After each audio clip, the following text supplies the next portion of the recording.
అందరికీ అందుబాటు బడ్జెట్లో premium plots vision infra developers. వివరాలకు కాల్ చేయండి. ఇండియాలో ఎన్ని కష్టాలు పడినా సరే మా పిల్లల భవిష్యత్తు బాగుండాలని కమ్మని కలల ప్రపంచం, అవకాశాల సముద్రం అమెరికా. సో ఎంత కష్టపడినా సరే అబ్రాడ్ పంపించి ఒక మంచి కాలేజ్లో కనుక మా పిల్లలు అడ్మిషన్ అయిపోతే ఇక ఫ్యూచర్ సెట్ అయిపోయింది అనుకునే చాలామంది తల్లిదండ్రులకి గగ్గురుపాటు పొడిచే కొత్త పాలసీసు అండ్ ఇమిగ్రేషన్ లాసు ఇప్పటికే చాలా ఇబ్బందికరమైన పరిస్థితుల్లో మీ పిల్లల్ని తోసుంటే కనుక ఈ వీడియో మీకోసమే. So I want to talk. మీ పిల్లలు కనుక ఆల్రెడీ యూఎస్లో ఉండి ఎఫ్ఎన్లో అయిపోయి H1కి వెళ్ళాలా వద్దా, వెళ్ళినా సరే రాని పరిస్థితుల్లో ఉంటే కనుక స్కిప్ చేయకుండా ఈ వీడియో చూడండి. ఎందుకంటే నేను మాట్లాడబోయేది 35 years ప్లస్ ఎక్స్పీరియన్స్ ఉన్న international immigration lawyer, and that to ఆయన ఆనవాళ్ళు, ఆయన రూట్స్ మన తెలుగుతనం నుంచే వెళ్ళాయి కాబట్టి తల్లిదండ్రుల బాధ్యత అది కనుక నెరవేర్చకపోతే వచ్చే బాధ రెండు తెలిసిన ఒక పెద్ద మనిషితో మాట్లాడబోతాను. లెట్స్ వెల్కమ్ కావేటి గారు. సార్ నమస్తే. Sir, you have seen the world. ప్రపంచం మొత్తం ట్రావెల్ చేశారు. సో చిన్నప్పుడే దేశం వదిలేసి you went to Australia, you become an advocate, and London, and then America. So you know the pain of foreign కంట్రీలో పిల్లలు ఉన్నప్పుడు, సెటిల్ అవ్వనప్పుడు, అండ్ కొత్త కొత్త లాస్ వల్ల వాళ్ళకి ఫ్యూచర్ ఏంటో తెలియనప్పుడు పేరెంట్స్ పడే బాధ మీకు తెలుసు. సో ఈ రోజు నేను అడగబోయే ప్రశ్నలన్నీ from the context of parents only sir. ఎందుకంటే పిల్లలు చాట్ జీపీటీలు వాడి, గూగుల్ సెర్చ్లు వాడి ఏదేదో వెతుకుతూ ఉంటారు. పాపం అస్తవ్యస్తంగా న్యూస్ పేపర్లు చదివి గూగుల్లో ఏదో తెలిసిన వాళ్ళు చెప్తే వినే తల్లిదండ్రుల ప్రశ్నలు, ఆవేదన ఈరోజు మన ఎపిసోడ్. సో ఆల్రెడీ పిల్లల్ని 20 లక్షలు 30 లక్షలు అప్పో సొప్పో చేసో లోన్లు తీసుకొని ఫారెన్ పంపించుంటారు. వాళ్ళు ఏదో కష్టపడో కింద పడో ఆడ్ జాబులు చేసో ఎంతో కొంత ట్యూషన్ ఫీజు కట్టి ఓపీటీలు అండ్ సిపిటీలు కూడా చేసిన వాళ్ళు ఉన్నారు. చాలామందికి ఈ వ్యత్యాసం తెలియదు పేరెంట్స్కి. కరికులం ప్రాక్టికల్ ట్రైనింగ్ కాలేజ్లో ఉన్నప్పుడే ఏదో పాపం కాలేజ్లో ఉద్యోగాలు చేసి ఉంటారు. అయిపోయిన తర్వాత ఓపీటీలో ఉండి అమ్మ వాళ్ళకి వచ్చేస్తుందమ్మా, ఇంకేముంది జాబు, ఇంకేముంది వచ్చేస్తుందని చెప్పడం తప్పించి క్లారిటీ లేకుండా, వస్తుందో రాదో తెలియకుండా వాళ్ళు పడే కష్టాలు వీళ్ళు భారం మోస్తూ ఆ కన్నీళ్ళు వాళ్ళకి చూపించకుండా వీళ్ళు బాధపడుతూ, ఎక్కడ ఏం చెప్తే ఏమవుతారని వాళ్ళు బాధపడుతూ ఉన్న వాళ్ళకి pathway is what I want. F1 అయిన తర్వాత status of staying back in America. ఒకవేళ H1 కాకపోతే OB1లు ఇలా చాలా ఉన్నాయి. అంటే రీసెర్చ్ ఓరియంటెడ్గా నిజంగా పిల్లలు బాగా చదువుకుంటే కనుక పేపర్స్ చేసి మీలాంటి ఇమిగ్రేషన్ లాయర్స్ దగ్గరికి వస్తే పాసిబిలిటీస్ ఉన్నాయి. ఏమేం పాసిబిలిటీస్ ఉన్నాయి? H1 రిజెక్ట్ అయితే మళ్ళీ వచ్చేయాలా, లేకపోతే అక్కడే ఉంటే ఇంకేం చేయొచ్చు? బ్రిలియంట్ క్వశ్చన్ అడిగారు. చాలామంది స్టూడెంట్స్ అమెరికాకు వచ్చిన తర్వాత మీరు అన్నట్టుగానే సిపిటీలు ఓపీటీలు చేసిన తర్వాత కన్సల్టింగ్ కంపెనీస్ను పట్టుకొని H1 చేయించుకోవడానికి ప్రయత్నాలు చేస్తుంటారు. మెనీ టైమ్స్ H1 పికప్ కానప్పుడు, లేకపోతే H1 ఫైల్ చేసినా కూడా చాలామంది ఎంప్లాయర్స్ ఏం చేస్తున్నారంటే H1 అప్రూవ్ కాకముందే విడ్రా చేసుకుంటున్నారు. కొంతమంది ఏం చేస్తున్నారు, ఎంప్లాయర్స్ H1 అప్రూవ్ అయిన తర్వాత కూడా ఆ స్టూడెంట్స్కు చెప్పట్లేదు మీ H1 అప్రూవ్ అయిందని. ఎందుకంటే H1 అప్రూవ్ అయిన తర్వాత 30 డేస్లో వాళ్ళకు ఉద్యోగం ఇచ్చి పేరోలు పెట్టాలి. మరి డిఫరెంట్ ప్రాబ్లమ్స్ ఉన్నాయి స్టూడెంట్స్కి. మరి వాళ్ళకున్న రెమెడీస్ ఏమిటి? ద ఫస్ట్ క్వశ్చన్, ఒకవేళ H1 పికప్ కాని వెడల, లాటరీలో కానీ H1లో అప్రూవ్ కాని వెడల యూఆర్ అనే స్టూడెంట్ వీసా. చాలామందికి ఈ విషయం తెలియదు. ఏంటంటే అందరూ కూడా H1 చేసుకోవాలనుకుంటారు. అవును, H1 కాకుండా J1 కూడా చేసుకోవచ్చు. రీసెర్చ్ అన్ని చేసి no, it's a training. You can join some IT consulting company and you are getting a training and working. That is called J1 visa. Oh, many people don't even know this. I too don't know. Nobody knows. So we have done some J1 visas in the past. అంటే ఏంటి, employer qualify అవ్వాలి. The beauty of J1 ఏంటి అంటే, ఇది చాలామంది immigration లాయర్లే కానీ చాలామంది chat జీపీటీలో గూగుల్లో సెర్చ్ చేసినా కూడా రాని ఆన్సర్ ఏంటి అంటే, for example if you completed your master's, you're a fresh graduate. మరి మీరు ఫ్రెష్ గ్రాడ్యుయేట్ అయినప్పుడు మీకు ఉద్యోగం రాదు. ఎందుకంటే ప్రతి ఒక్క జాబు, ఎంప్లాయ్మెంటు మీకు కనీసం 3 years అయినా 5 years అయినా ఎక్స్పీరియన్స్ ఉండాలి అని అడుగుతారు. ఆ ఎక్స్పీరియన్స్ లేనప్పుడు మీకు ఉద్యోగం రాదు. ఇది చాలామందికి నచ్చదు నేను చెప్పేది. ఎందుకంటే ఎస్పెషల్లీ ఐటీ కంపెనీ వాళ్ళకు ఉన్న స్టూడెంట్స్కి నచ్చదు. చాలామంది ఐటీ కంపెనీ వాళ్ళు ఉన్న స్టూడెంట్స్ ఏం చేస్తారంటే దే కుకప్ ది ఎక్స్పీరియన్స్. అంటే ఫేక్ ఎక్స్పీరియన్స్ పెట్టి సంపాదిస్తారు ఉద్యోగాలు. ఇప్పుడు ఈ మధ్యకాలంలో వాళ్ళు ఏం చేస్తున్నారు, బ్యాక్గ్రౌండ్ చెక్ అన్నిట్లలో దొరికిపోతున్నారు. If you're doing that it's an offence. So దాని బదులు ఈ ఎంప్లాయర్స్ ఎవరైతే ఉద్యోగాలు ఇవ్వాలనుకుంటున్నారో ఈ ఐటీ కంపెనీ వాళ్ళు కంపెనీ క్వాలిఫై చేయించుకొని J1 వీసా కూడా చేయొచ్చు. ఓకే. అండ్ J1 వీసాలో ప్రివేలింగ్ వేజ్ రిక్వైర్మెంట్స్ లేవు. అంటే మీరు 70,000 80,000 ఇచ్చి ఉద్యోగాలు ఇవ్వాల్సిన అవసరం లేదు. Okay. So prevailing wage attract అవ్వదు. అంటే మీకు స్లాబ్ ఉంటది, ఇంత కంపల్సరీ ఇవ్వాలి అనేది లేదు. ఓకే. డిపార్ట్మెంట్ ఆఫ్ లేబర్ దగ్గర పర్మిషన్ అవసరం లేదు. J1 మీరు ఆఫర్ ఇచ్చేసి J1 DS ఫామ్ నింపేసి J1 కూడా ఫైల్ చేసుకోవచ్చు. మీరు ఏ కంపెనీలు అలా చేయొచ్చు? ఎవరైనా కంపెనీలు కొన్ని ఇయర్స్ ఎక్స్పీరియన్స్ ఉండి వాళ్ళకు $500 to $1 million రెవెన్యూస్ ఉండి వాళ్ళకు ఒక బిజినెస్ ప్రిమైసెస్ ఉండి వాళ్ళు ఒక ట్రైనింగ్ ప్లాన్ రెడీ చేసుకొని, కొన్ని కంపెనీస్ ఉంటాయి వాళ్ళని వచ్చి ఆడిట్ చేసి వాళ్ళను ఎలిజిబిలిటీను క్వాలిఫై చేస్తారు. ఇలాంటి వీసాలు అప్రూవ్ చేయడానికి, అప్లై చేయడానికి. Yes, then you can apply for J1. ఆ J1 1 year to 3 years ఇస్తారు. ఆ J1 కూడా మీరు ఇండియాకి వచ్చి స్టాంపింగ్ కూడా వేయించుకోవచ్చు. Okay. That is the brilliant remedy for all these guys. అందులో లాటరీ సిస్టంలో రారు. అప్లై చేసిన వాళ్ళకి మాక్సిమం వస్తుంది, టెన్షన్ ఉండదు ముందు. సో అంటే మినిమం వేజ్ తో కూడా మీకు ఉద్యోగం ఇచ్చారనుకోండి, సో వాళ్ళు ఒక ట్రైనింగ్ ప్రోగ్రామ్ డిజైన్ చేయాలి కంపెనీ వాళ్ళు. సో ట్రైనింగ్ ఇస్తూ వీళ్ళకి ఉద్యోగం ఇచ్చినట్ట. అదే కంపెనీలో ఇవ్వాలా లేకపోతే వేరే కంపెనీలో కూడా చేసుకోవచ్చు వాళ్ళు? అంటే ఆ ఎంప్లాయర్ త్రూ అదే వేరే సాఫ్ట్వేర్ జాబ్ లో H1 పెట్టినట్టు కూడా వీళ్ళు పెట్టచ్చు. సో H1 అప్లై చేసే వాళ్ళు J1 అప్లై చేయొచ్చా ఆ కంపెనీ? కానీ ఇది ఎందుకని ఎవరు చెప్పరు బయటికి? H1 కన్సల్టెంట్ ఎవరు లక్షలు తీసుకొని తెలీదు వాళ్ళకు కూడా తెలీదు. J1 చేయించుకోవచ్చు. చాలా మంది ఇప్పుడు ఏమవుతుందంటే అమెరికాకు చాలా జాబ్ క్రైటీరియాస్ కోసం వస్తారు. ఫర్ ఎగ్జాంపుల్ ఇప్పుడు మీరు చూడండి, MBBS చదివిన వాళ్ళు అమెరికాకు హెల్త్ మేనేజ్మెంట్ సైన్స్ చదవడానికి వస్తారు. మరి వచ్చినప్పుడు వాళ్ళకు హాస్పిటల్లో H1 ఇవ్వకపోతే మరి J1 కూడా ఇస్తున్నారు కదా డాక్టర్స్ కి. అవును వాళ్ళకి ప్రాక్టికల్ ఎక్స్పీరియన్స్ కోసం రియల్ టైమ్. నేను ఒక తెలుగు వాళ్ళ దగ్గర చూసాను.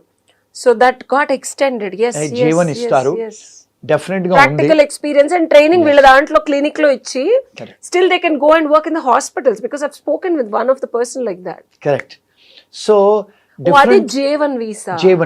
ఆ J1 వీసా చాలా. ఇప్పుడు for example somebody has done ఇక్కడ డెంటిస్ట్రీ చదివి డెంటిస్ట్లు అయ్యేసి అమెరికాకు వచ్చి మళ్ళీ డెంటిస్ట్ అవ్వాలనుకుంటారు. మరి డెంటిస్ట్ అవ్వాలనుకుంటే అక్కడికి వచ్చిన తర్వాత మీరు ఏదో ప్రోగ్రామ్ కోసం వస్తారు. వచ్చిన తర్వాత you want to work in some dental institution లేకపోతే నాన్ ప్రాఫిట్ ఆర్గనైజేషన్స్లో కొన్నిట్లలో మీకు ఉద్యోగాలు ఉంటాయి. మరి వాళ్ళు H1 చేయడానికి అర్హులు ఉండరు. J1 కూడా చేసుకోవచ్చు. కొంతమంది H1 అర్హులు ఉంటారు, కొంతమంది J1 అర్హులు ఉంటారు. సో H1 చేసే వాళ్ళు J1 కూడా చేయొచ్చు. So this is the remedy for lot of these people those who are looking for a lottery. ఇప్పుడు లాటరీ సిస్టంలో ఇప్పుడు కొత్త ప్రజెంట్ అడ్మినిస్ట్రేషన్ ఏమన్నారు, ఫస్ట్ లాటరీ $250,000 శాలరీ ఇచ్చే వాళ్ళకే తీస్తామన్నారు. సెకండ్ వచ్చి 180, థర్డ్ వచ్చి 120, దాని తర్వాత లాస్ట్ వచ్చి 4th లెవెల్. మరి వీళ్ళందరిలో పికప్ అవ్వకపోతే ఏంటి మన పరిస్థితి? అదే ఎంప్లాయర్స్ J1 కూడా క్వాలిఫై చేసుకొని, ఎంప్లాయర్ క్వాలిఫై అవ్వాలి, దాంతో ఎంప్లాయీ క్వాలిఫై చేయించుకొని J1 కూడా చేయించుకోవచ్చు. సో మీకు తెలిసిన వాళ్ళు ఎవరైనా ఉన్నారా లేకపోతే మీరు ఏమైనా చేస్తారా ఇట్లాంటివి? మేము క్లయింట్స్కు అడ్వైస్ చేస్తాము, మా ఫర్మ్ నుంచి చేయించాం కూడా. J1 అప్రూవల్స్ కూడా వచ్చాయి. J1 నుంచి మళ్ళీ H1 కూడా చేసుకోవచ్చు తర్వాత. there is no restriction. So J1 లో ఎలిజిబిలిటీ ఉన్నప్పుడు H1 అప్లై కూడా మనం ట్రై చేసుకోవచ్చు. బట్ స్లాబ్ లో చూసుకోవాలి, ఎంత స్లాబ్ అనేది చూసుకోవాలి. And employer can still file and try. Pick అయినా అవ్వకపోయినా 1, 2, 3 లో. So that's a legal stay back. Absolutely legal remedy. శ్రీరామ రక్ష. Absolutely yes. ఇంకోటి ఏంటంటే చాలాసార్లు చాలా మందికి తెలియదు ఇవన్నీ. ఎందుకంటే F1 నుంచి H1 రాకపోతే మళ్ళీ F1 చేసుకుంటారు, మళ్ళీ ఇంకో మాస్టర్స్ చేస్తారు, డబుల్ మాస్టర్స్ చేస్తారు, మళ్ళీ ఇంకో మాస్టర్స్ చేసి మళ్ళీ PhDలు చేస్తారు. ఇప్పుడు ప్రజెంట్ అడ్మినిస్ట్రేషన్ పాలసీస్ ఏంటంటే అది కూడా మార్చేస్తున్నారు. ఏమంటున్నారంటే మీరు సెకండ్ మాస్టర్స్, థర్డ్ మాస్టర్స్ చేయడానికి లేదు, మీ ఆబ్జెక్టివ్ ఏంటి, ఎందుకున్నారు ఇక్కడ, ఎడ్యుకేషన్ ఆబ్జెక్టివ్ ఏంటి, ఇంటెన్షన్ ఏంటి, ఎందుకు వచ్చారు, ఎందుకు కంప్లీట్ ఎందుకు ఉండాలనుకుంటున్నారు. ఆ మార్పులు చేర్పులు కూడా చేస్తున్నారు. ఇప్పుడు ఆ మార్పులు చేర్పులు చేస్తే మన వాళ్ళు అక్కడికి వచ్చిన వాళ్ళు ఒక F1 నుంచి ఒక మాస్టర్స్ చేసి మళ్ళీ ఇంకొక మాస్టర్స్ చేయడానికి వీలవ్వదు. పిహెచ్డీలు చేస్తే ఉన్నా వీలవుతుందేమో, but PhDs are very Expensive and expensive. time taking. Time 4 taking, years, 5 4 years. When I was in Utah back in 2008, ఏదో ఫియాన్సీల్ని స్టూడెంట్ వీసాల మీద తీసుకొచ్చేసారు, ఏదో రకంగా తెచ్చేశారు, and they got pregnant and they enrolled in to PhDs. Masters నుంచి పిహెచ్డీస్కి పర్లేదు extended. So ఈ పిల్లలు పుట్టారు. Now they were like 18 and 17 when I was looking back. It took them 6 years to finish their PhDs and the kids were grown up and still living in the student facilities, and it was very tough because PhD is so extensive in America. They have to put their ఏదో మన add జాబులు చేసి డబ్బులు సంపాదిస్తామని కుదరదు. And it's too tough to North Indians, mostly Telugu వాళ్ళు అంత కష్టపడరు. So but they have finally successfully finished and couple of people dropped out and went back to India also. And when I asked them, it's not easy, మేము అనుకున్నంత easy కాదు, research work is too much and papers అన్ని మనం original గా submit చేయాలి. You can't just bluff like India, పక్కన వాళ్ళకి assignment. No plagiarism. So You can't copy. The positive aspect of doing a PhD for a student, F1 తర్వాత అంత కనిపించే అంత కమ్మగా అయితే లేదు. ఆ pathway is very tough. It's very expensive also. So చాలామంది తెలియదు ఇది J1 రౌట్. అంటే చూసే మీ ఆడియన్స్కి చెప్పేది ఏంటంటే, get in touch with some lawyers and get your, అంటే కన్సల్టెన్సీ కంపెనీస్ క్వాలిఫై అవ్వాలి. వాళ్ళు వచ్చి ఆడిట్ చేస్తారు, మీ ఆఫీస్కి వస్తారు, చూస్తారు. మిమ్మల్ని క్వాలిఫై చేసిన తర్వాతనే మీరు ఆ J1 ఫైల్ చేయడానికి, ఆఫర్ చేయడానికి ఆ ట్రైనింగ్ ప్లాన్ అంతా రెడీ చేసుకున్న తర్వాత ఫైల్ చేసుకోవచ్చు. So that's a biggest remedy available for F1 students, those who want to stay in the country. And రెండోది ఏంటంటే, obviously after your PhD you can apply for EB1 కేటగిరీలో, extraordinary ఎబిలిటీలో మీకు international publications ఉన్నాయి, లేకపోతే మీకు ప్యాటెంట్స్ ఉన్నాయి, copyrights ఉన్నాయి. అలాంటివి ఉన్నప్పుడు you can apply for EB1 category, or also you can apply under the extraordinary ability or national interest waiver కింద కూడా ఫైల్ చేసుకోవచ్చు. So our firm is handling lot of such things. ఇంకా ఈ మధ్యకాలంలో ఏం చేస్తున్నారంటే, ఎంఎస్ చేసిన స్టూడెంట్స్ ఎవరైతే ఓపీటీలలో, సిపిటి తర్వాత ఓపీటీలలో 2 years 3 years ఉంటారో, వాళ్ళు ఈ మధ్యకాలంలో ఇండియాలో పిహెచ్డి ప్రోగ్రాంలు జాయిన్ అయ్యి ఇక్కడ 2-3 yearsలో కంప్లీట్ చేసుకొని, ఇండియాలో పబ్లికేషన్స్ చేసుకొని, అవే పబ్లికేషన్స్ అమెరికాలో చేసుకొని, they are also filing petitions under the extraordinary ability. Yes, they are doing. ఆ రౌట్లో కూడా మేము కొన్ని క్లయింట్స్ హ్యాండిల్ చేస్తున్నాము. Lot of people are showing interest in joining in PhD in India also. So they can do PhD anywhere in the world while they're in America. ఈ option కూడా ఉందా? Yes. So అక్కడుండి distance లో ఇక్కడ చేసుకొని papers publish చేసి అవి అక్కడ చూపించుకొని ఎలిజిబిలిటీ క్రైటీరియా ఫర్ EB1 ని సంపాదించుకొని Yes. అందులో కూడా పెట్టచ్చు option as a pathway. EB2 ఏంటి సార్? EB2 అంటే somebody who has a bachelor's degree or a master's degree. Bachelors degree ఉండి 5 years ఎక్స్పీరియన్స్ ఉంటే, మాస్టర్స్ డిగ్రీ ఉండి 2 years ఎక్స్పీరియన్స్ ఉంటే, you come under the EB2 category. It's a classification that you have a post graduate degree ఉందని, higher degrees అని. దానికి వాళ్ళు 2 years experience ఉంటే you are eligible to apply under EB2 category. దానివల్ల ఎన్ని రోజులు మనకి వీసా వస్తుంది? అది ఇప్పుడు 15 to 18 years waiting period to get a green card for Indians. Unfortunately Chinese, Indians, Filipinos, Mexicans, long waiting period. So that's not a possibility. And ఎవరైతే status కోల్పోయారో, మొన్న మనం ఒక కేసు చూసాము, వివర్ టాకింగ్, అండ్ సివీస్ లేదు, I-20 తీసేశారు, అసలు ఏంటి ఇదంతా? Okay, this is a jargon for students. SEVIS అనేది ఏంటంటే ఇంతకుముందు లేదు స్టూడెంట్స్కి. వాళ్ళు మన అమెరికాలో ఏం చేశారంటే, బికాస్ 9/11 చేసింది స్టూడెంట్సే, అప్పటి నుంచి వాళ్ళు రివాంప్ చేసి సెవిస్ అనేది నంబర్ పెట్టారు. ఒక్కొక్క స్టూడెంట్కి ఒక ఐడెంటిఫికేషన్ నంబర్ అది. అంటే మీరు కంట్రీ లోపలికి వచ్చిన తర్వాత మీరు క్లాసులు అటెండ్ చేస్తున్నారా లేదా, మీరు ఏ స్కూల్స్కి వెళ్తున్నారు, ఎన్ని డిగ్రీలు తీసుకున్నారు, ఆ సెవిస్ నెంబర్ నుంచి వాళ్ళు ట్రాక్ చేస్తారు. ఫర్ ఎగ్జాంపుల్, మీరు అవుట్ సైడ్ ఏదైనా ఎంప్లాయ్మెంట్ తీసుకుంటున్నారా, మీరు ఒకవేళ స్కూల్లో ఉండి కూడా స్కూల్లో పనిచేస్తున్నారా, స్కూల్ బయట పనిచేస్తున్నారా, ఒకవేళ ట్రాకర్ అన్నట్టు, it's like a tracker.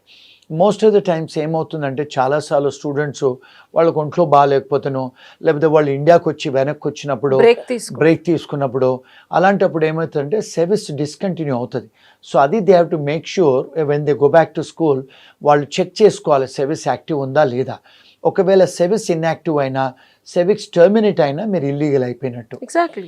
Illegal అయిపోతే మీరు కంట్రీలో ఉండడానికి వీల్లేదు, క్లాసులు అటెండ్ చేయడానికి వీల్లేదు, ఉద్యోగం చేయడానికి వీల్లేదు, ట్రావెల్ చేయడానికి వీల్లేదు ఇంటర్నేషనల్లీ. సో ఇది వెరీ ఇంపార్టెంట్ సర్వీస్ అనేది. స్టూడెంట్స్ కూడా చాలామంది స్టూడెంట్స్కు సర్వీస్కు సంబంధించిన విషయాలు తెలియదు, పేరెంట్స్కి అయితే అసలే తెలియదు. స్కూల్లో ఎవరైతే డిఎస్ఓలు ఉంటారో డిజిగ్నేటెడ్ స్కూల్ అఫీషియల్స్ కూడా వాళ్ళకు కూడా ఇమిగ్రేషన్ లా అంతగా తెలియదు వాళ్ళకు. So they are also not advising students properly. ఇంకోటి ఏంటంటే ఈ యూనివర్సిటీస్ ఈ మధ్యకాలంలో ఏమైనాయి అంటే ఇంతకుముందు గతంలో 20-25 ఏళ్ల కింద ఆ యూనివర్సిటీస్ వెళ్ళాలంటే టోఫెల్ రాయాలి, జీమాట్ రాయాలి, జిఆర్ఈ రాయాలి, అవన్నీ తీసేసారు, ఎంట్రీ మొత్తం ఫ్రీ. అయితే ఏమైందంటే ఇప్పుడు ఒక వ్యాపారం అయిపోయింది ఎడ్యుకేషన్ ఇన్స్టిట్యూషన్స్. కోవిడ్ తర్వాత చాలా ఎడ్యుకేషన్ ఇన్స్టిట్యూషన్స్ దివాలా తీసాయి.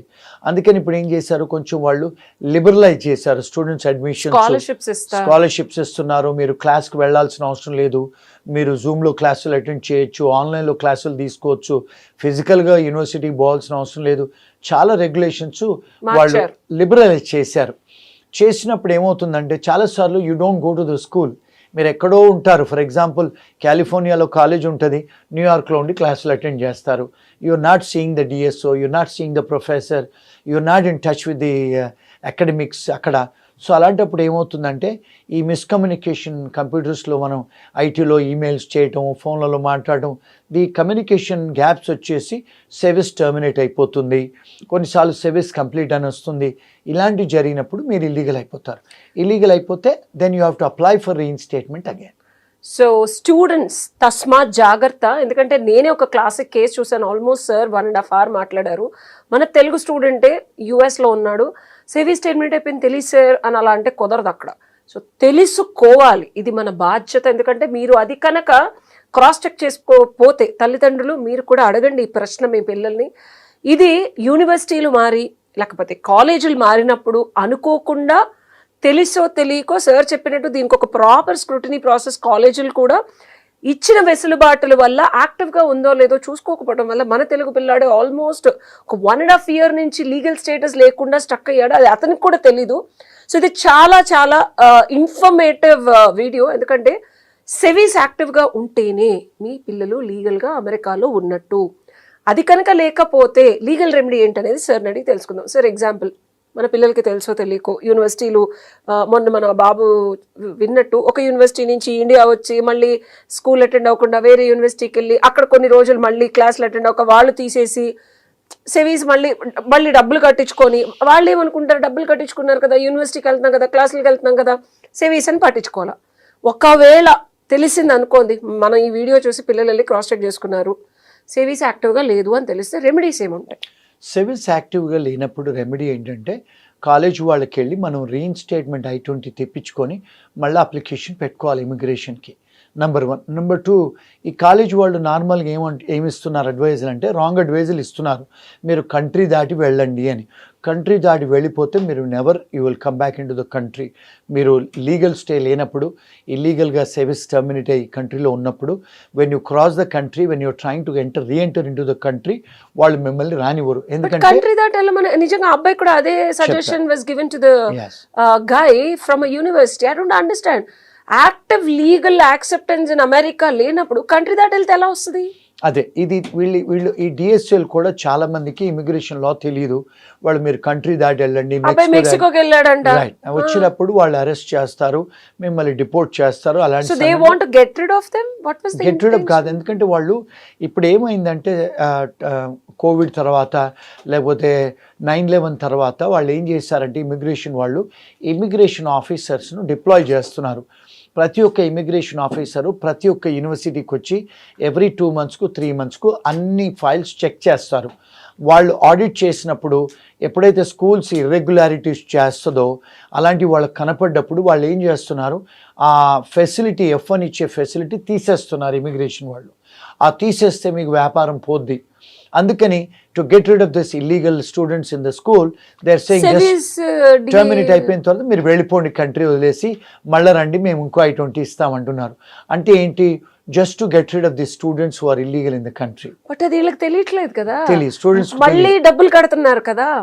మళ్ళీ మేము ఫోన్లు చేస్తే మేము మా ఫర్మ్కి అడ్వైజ్ చేస్తాం, మీరు బయట దేశాలకు వెళ్ళకండి, మీరు అదే చెప్పారు అబ్బాయికి. అండ్ మీరు చెప్పారు కదా లీగల్ గా 180 days లోపల అయితే you can apply for reinstatement. Okay. 180 days కంటే ఎక్కువ ఉంటే you can never come back to United States. There is a bar. అంటే మీరు ఇమిగ్రేషన్ వయలేటర్ కింద పరిగణిస్తారు. మీకు మళ్ళా వెనక్కి వచ్చి ఉండడానికి H1 చేసుకోవడానికి దేనికి కూడా వాళ్ళు చాలా స్ట్రిక్ట్ గా ఉన్నారు. Absolutely, Entry to the country. Absolutely, you cannot get anything. So you have to be very careful. Don't speak to some roommates or don't speak to the DSO guys, and don't try and get some information on ChatGPT or Google, and you'll be detained and arrested. It's very serious, and please don't take this as a legal advice. And నేను మిమ్మల్ని భయపెట్టేయడానికి చెప్పట్లేదు. Case to case, yeah. Case to case is different. Get in touch with some qualified immigration attorneys so that you can get your advice. So తల్లిదండ్రులు చూశారు కదా, మీ పిల్లలు వాళ్ళ బాగోగులు, వాళ్ళ entry and exit in America మొత్తం సివిస్ మీద ఆధారపడి ఉంటుంది. ఇది లీగల్గా మీ పిల్లలు అక్కడ ఉండి చదువుకోవడానికి కానీ పనిచేయడానికి కానీ ప్రప్రథమంగా ఫ్యూచర్ని అక్కడ డిజైన్ చేసుకోవడానికి ఇది చాలా చాలా చాలా ఇంపార్టెంట్. ఇది వైలేట్ చేసి మీ పిల్లలు అక్కడ ఏదో పిచ్చి పిచ్చిగా వాళ్ళని వీళ్ళని అడిగి ఏదో చేస్తున్నారు అనుకుంటే కనుక ఇమీడియట్గా ఎక్స్పర్ట్ ఇమిగ్రేషన్ లాయర్ని కన్సల్ట్ చేసి డెఫినెట్గా కింద ఉన్న నెంబర్కి కానీ మీ కామెంట్ బాక్స్లో పెడితే I will try to give you proper answers, because case to case ఇది డిఫరెంట్గా ఉంటుంది. ఇదే ప్రాపర్ లీగల్ అడ్వైస్ కింద తీసుకోకండి, ఇది ఓన్లీ ఇన్ఫర్మేషన్ కోసం మాత్రమే చెప్తున్నాను. సో డెఫినెట్గా ఇది చాలా చాలా ఇంపార్టెంట్ అయిన విషయం కాబట్టి ఈరోజు సార్ నేను స్పెసిఫిక్గా దీని గురించి అడిగాను. So this is something which your kids, అంటే మీ పిల్లలు మీకు చెప్పకుండా ఉండుండొచ్చు, బట్ ప్రశ్న అడగండి. యాక్టివ్గా ఉంటే కనుక పర్లేదు, లేకపోతే ఏం చేయాలి అనే దానికి కూడా సార్ సమాధానాలు చెప్తారు. నెక్స్ట్ వీడియోలు చూద్దాం. Thank you sir. Thank you. And for more videos, Please subscribe to iDream. Please subscribe to iDream. Please subscribe iDream. And please subscribe to iDream. For more videos, subscribe to iDream. please like, share and subscribe to the channel. Congratulations, iDream. Subscribe to iDream. Subscribe to iDream. So subscribe to iDream Media. iDream ki iDream team అందరికి huge congratulations. Please subscribe iDream Media. Please subscribe to iDream. Subscribe iDream. Please subscribe to iDream. iDream అంటే నా కళల channel subscribe చేసుకున్న నోరు తిరుగుతలేదు, మీరైతే గంట గుర్తు కొట్టండి. For more such videos, please subscribe to iDream. Subscribe to iDream. Please subscribe to iDream. Please subscribe iDream Media. Please do subscribe to iDream. Please subscribe to iDream Media. For best entertainment and information, please subscribe iDream. And don't forget to subscribe to iDream.